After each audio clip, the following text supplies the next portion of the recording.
So guys, nabudo na naman tayo sa TikTok, no? May nakita na naman ako. Sorry kung sabihan niyo ako kung ngayon lang ako nakadiscover.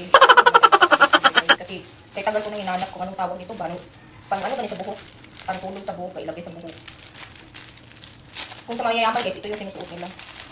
Para hindi magiging buhaghag yung buhok mo. Pag na yan, try natin yung suot.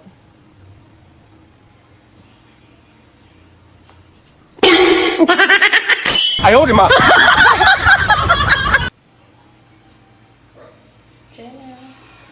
Di ba? Nakakita din ako dito. Para pag tulog ba, hindi mainit. Tapos pag gising, hindi buhaghag yung buhok natin. Hindi ba? Ngayon na talaga ako nakadiscover. Pasensya ako ngayon lang. Okay lang, sabihin niyo ako nga. Huli na ako sa nakadiscover. Yan, di ba? Makita naman ako ng jowa ko na kung ano na yung binili ko. Sorry mahal, pabigyan na naman ako. I love you. Yan. Oo, di ba? Ha? Di ba? Bongga.